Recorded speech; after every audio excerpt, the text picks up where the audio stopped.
Hello good evening student. आज स्वागत है आप लोगों का हमारे यूट्यूब चैनल इजी मैथ पर। आज हम लोग क्लास 12th के फिजिक्स के कुछ ऑब्जेक्टिव को लेकर आपके सामने उपस्थित हैं। जैसा कि आप लोगों को आज मैथ का एग्ज़ाम था और कल आप लोगों का जो है फिजिक्स का एग्ज़ाम है, तो फिजिक्स के एग्ज़ाम के लिए कुछ ऑब्जेक्टिव का चर्चा भी हम लोग करेंगे। इसे अगर अच्छे से अगर देखते हैं तो ऑब्जेक्टिव आपको आने की चांस रहेगी, मतलब यहाँ से ऑब्जेक्टिव पूछने का आपको जो है चांस रहेगा, क्योंकि आज हम इम्पोर्टेंट ऑब्जेक्टिव का चर्चा करने जा रहे हैं। तो चलिए ऑब्जेक्टिव का चर्चा करते हैं।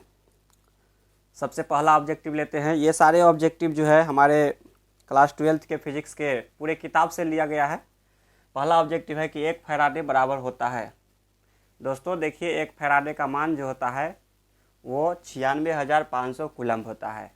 आप देख सकते हैं कि यहाँ पे 96,500 एम्पियर, 96,500 कूलम्ब, 96,500 एम्पियर, 96,500 न्यूटन दिया हुआ है।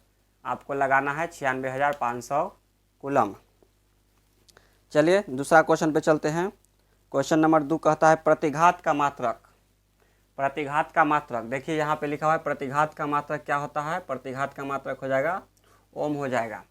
चूँकि आप लोग जानते होंगे कि प्रतिरोध का मात्रक ओम होता है और प्रतिघात का भी मात्रक जो है ओम हो जाएगा। चलिए आगे बढ़ते हैं क्वेश्चन नंबर 3 की तरफ। क्वेश्चन नंबर 3 कहता है आभासी धारा होती है। आभासी धारा यानी कि वही है रूट मीन स्क्वायर वैल्यू धारा का। तो इसका वैल्यू हो जाएगा पीक धारा बट्टा में हो जाएगा √2, यानी कि शिखर धारा बाय √2। ये हो जाएगा option number C. Option number C पे आप लोग लगाएंगे शिखर धारा बाय √2। चलिए क्वेश्चन नंबर 4 की तरफ चलते हैं।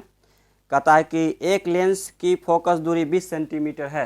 दोस्तों एक लेंस की फोकस दूरी है 20 सेंटीमीटर और इसकी क्षमता पूछ रहा है। सेंटीमीटर में दिया हुआ है और क्षमता हम निकालेंगे P बराबर 1/f करके। क्योंकि सेंटीमीटर में दिया हुआ है तो उसको पहले हम 100/f कर देंगे, क्योंकि वो फार्मूला है P बराबर 1/f, वो मीटर के लिए है, SI मात्रक के लिए है।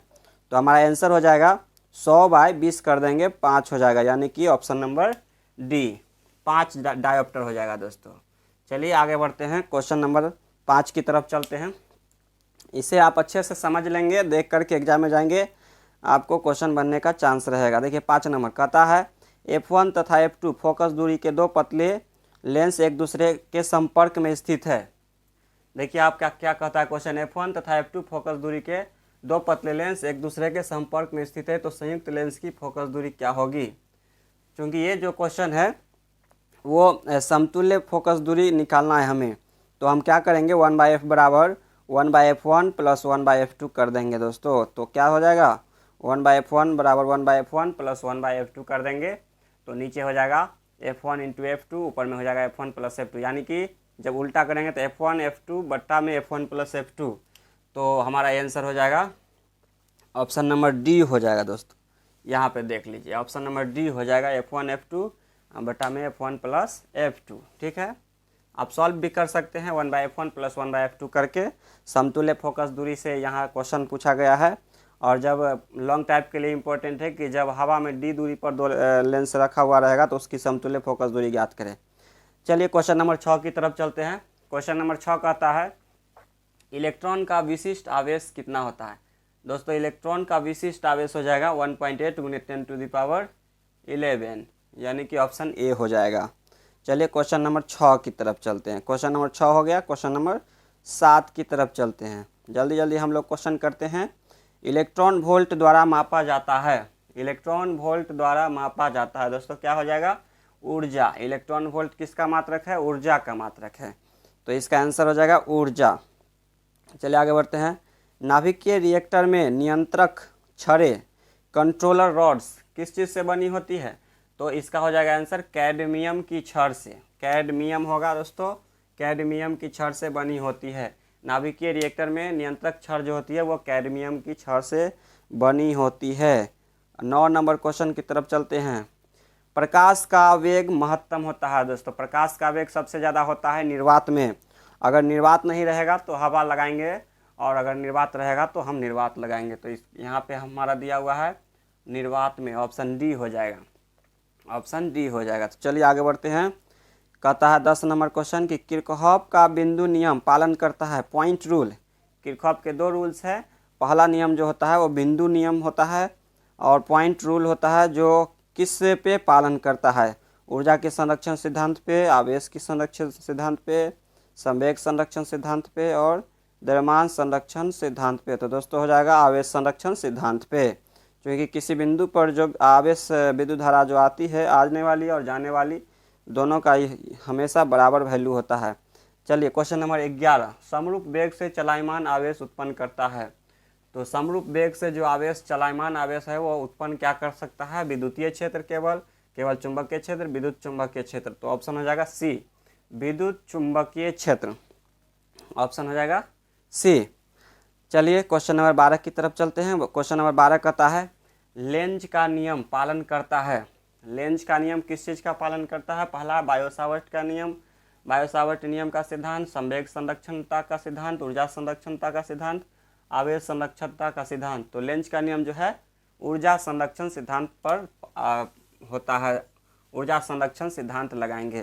ये क्वेश्चन 2 नंबर के लिए भी पूछता है कि लेंज का नियम ऊर्जा संरक्षण का पोषक कैसे है, तो आप उन क्वेश्चन को भी देख के जाएंगे। चलिए क्वेश्चन नंबर 13। क्वेश्चन नंबर 13 कहता है एक एएमयू एटॉमिक मास यूनिट कितना के बराबर होता है? तो इसका आंसर हो जाएगा 1.6 × 10⁻⁻27 kg के बराबर। ऑप्शन ए हो जाएगा दोस्तों। चलिए आगे बढ़ते हैं। क्वेश्चन नंबर 14 की तरफ चलते हैं। क्वेश्चन नंबर 14 की तरफ चलते हैं और देखते हैं क्वेश्चन नंबर 14 क्या है।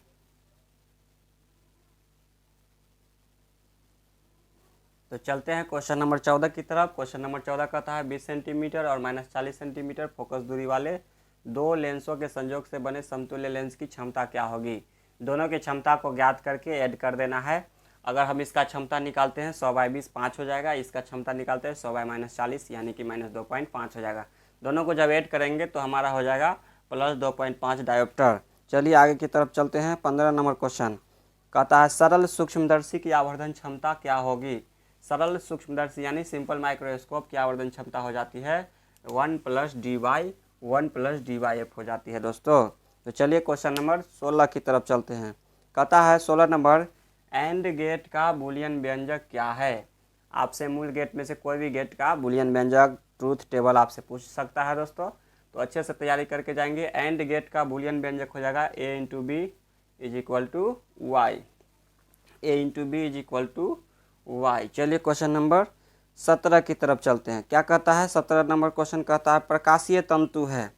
प्रकाशीय तंतु जो है वो क्या है? संप्रेषण लाइन है, तरंग निर्देशक है, संप्रेषण एवं तरंग निर्देशक दोनों है, इनमें से कोई नहीं है। आप लोग बताएंगे। तो ये हो जाएगा संप्रेषण एवं तरंग निर्देशक दोनों होता है। ये जो प्रकाशीय तंतु होता है जो हम पूर्ण आंतरिक सिद्धांत पर काम करती है, ये इसके द्वारा जो है प्रकाश के सिग्नल को एक स्थान से दूसरे स्थान तक संप्रेषित किया जाता है। चलिए क्वेश्चन नंबर 18 गॉस के नियमानुसार हमसे पूछा जा रहा है गॉस का प्रमेय क्या है? तो गॉस का प्रमेय आप लोग जानते होंगे कि फाई बराबर हो जाएगा Q/ε0। विद्युत फ्लक्स का जो मान होता है वो आवेश के 1/ε0 के गुनी के बराबर होती है। तो ये आपको लॉन्ग टाइप में भी क्वेश्चन आता है, तो आप देख के जाएंगे। चलिए 19 नंबर क्वेश्चन क्या कहता है आदर्श वोल्टमीटर का प्रतिरोध होता है। आदर्श वोल्टमीटर का प्रतिरोध कितना होता है? तो हो जाएगा अनंत। और आपसे अगर पूछ देगा कि आदर्श एमीटर का प्रतिरोध कितना होता है तो कहेंगे 0।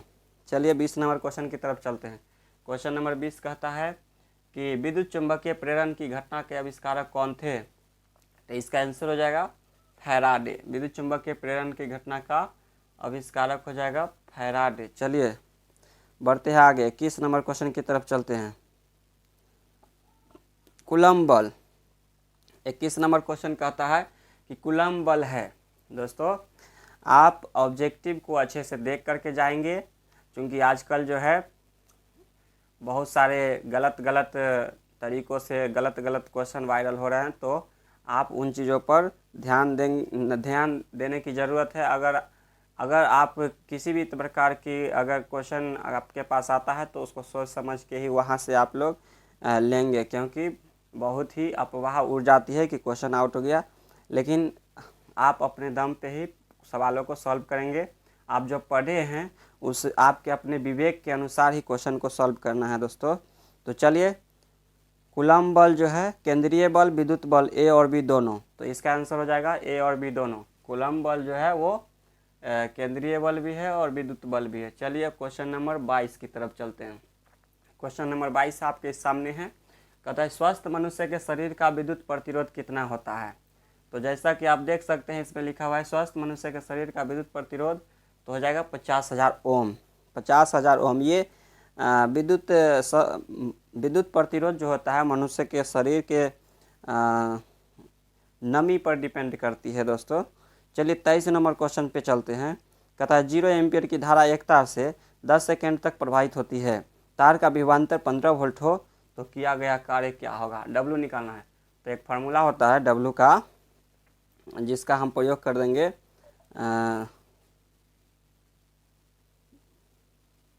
डब्लू का एक फार्मूला लगा देंगे V/T, तो हमारा आंसर हो जाएगा 150 जूल।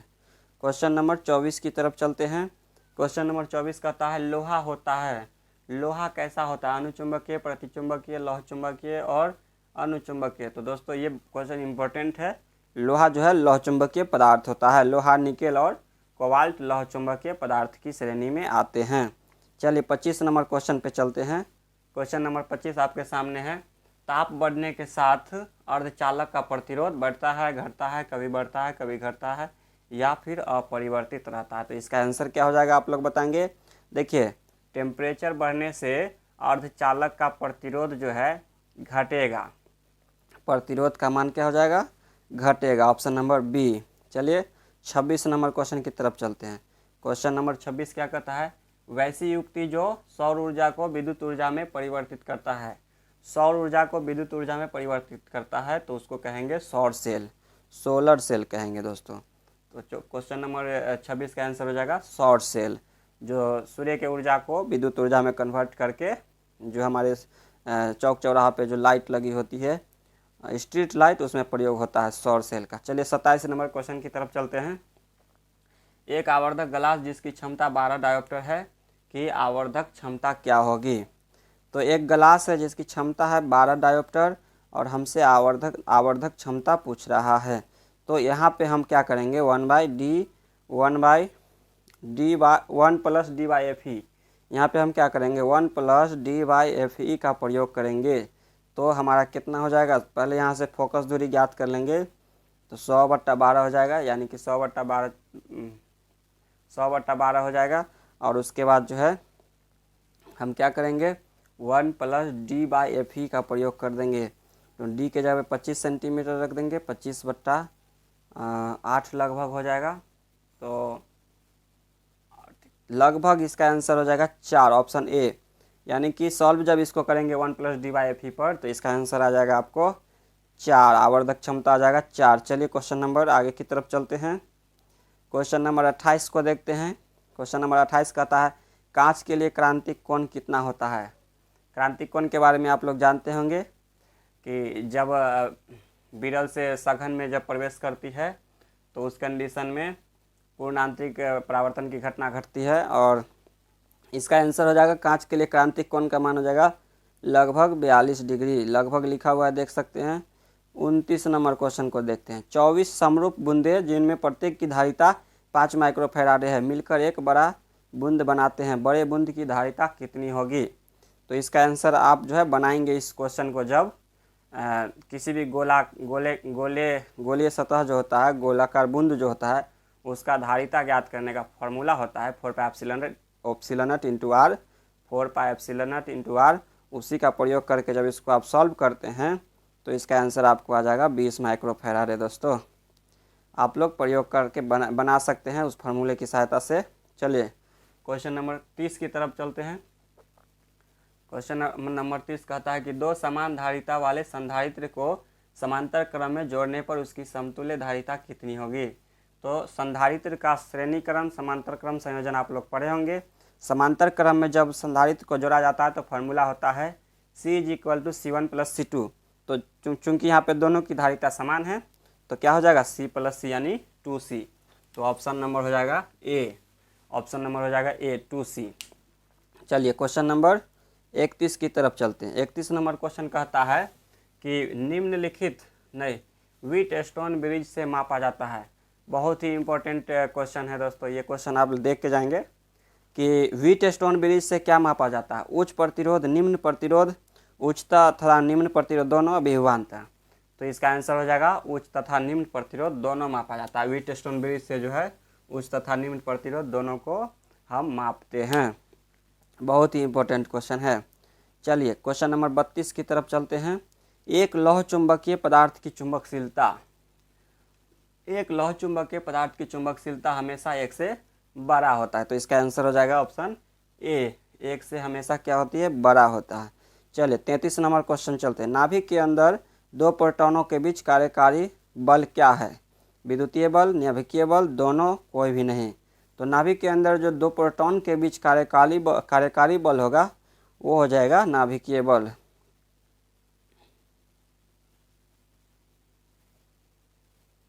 चलिए क्वेश्चन नंबर 34 एन प्रकार। क्वेश्चन नंबर 34 की तरफ चलते हैं। एन प्रकार के अर्धचालक में मुख्य धारावाहक होते हैं, यानी कि एन टाइप सेमीकंडक्टर के बारे में बोल रहा है। एन टाइप सेमीकंडक्टर में मुख्य धारावाहक होता है इलेक्ट्रॉन। आप लोग पढ़े होंगे एन टाइप पी टाइप। तो इलेक्ट्रॉन जो होता है एन टाइप नेगेटिव टाइप का सेमीकंडक्टर का वाहक होता है। चलिए 35 नंबर क्वेश्चन जो कि काफ़ी इंपॉर्टेंट है मॉडर्न फिजिक्स का। क्वेश्चन कहता है कि हीरा का अपवर्तनांक कितना होता है, करीब होता है। तो हीरा का अपवर्तनांक आप लोग जानते होंगे 2.42 होता है। ऑप्शन नंबर सी हो जाएगा। चलिए कोई क्वेश्चन नंबर 36 की तरफ चलते हैं। एलईडी जब उत्क्रम अभिनति होता है, एलईडी जब उत्क्रम अभिनति होता है तब, यानी फॉरवर्ड बाइसिंग की चर्चा हो रही है, तब उसमें से क्या होता है, तब उसमें से प्रकाश उत्सर्जित होने लगता है। दोस्तों ऑप्शन हो जाएगा ए हो जाएगा। चलिए क्वेश्चन नंबर 37 गोलीय चालक के अंदर विद्युत क्षेत्र कितना होती है? तो गोलीय चालक के अंदर विद्युत क्षेत्र का मान होता है 0। आवेशित गोलीय चालक के अंदर विद्युत क्षेत्र का मान क्या होता है? 0 होता है दोस्तों। तो इसमें ऑप्शन नहीं दिया हुआ है क्योंकि 0 ही होगा। चलिए क्वेश्चन नंबर 38 की तरफ चलते हैं। किसी माध्यम का आपेक्षिक परावैद्युतता एप्सिलॉन आर होता है। तो एप्सिलॉन आर का जो मान होता है दोस्तों वो होता है एप्सिलॉन इंटू एप्सिलॉन नॉट, यानी ऑप्शन नंबर डी हो जाएगा। 39 नंबर की तरफ चलते हैं। एक तार का प्रतिरोध आर है, एक तार का प्रतिरोध कितना है? आर है। इसे खींचकर व्यास आधा। तो क्वेश्चन नंबर 40 की तरफ चलते हैं। क्वेश्चन नंबर 40 कहता है मीटर सेतु की तार बनी होती है। मीटर सेतु की तार कौन चीज़ से बना होता है? तो इसका आंसर हो जाएगा मैग्नीज से। मैग्नीज से बना होता है मीटर सेतु का तार।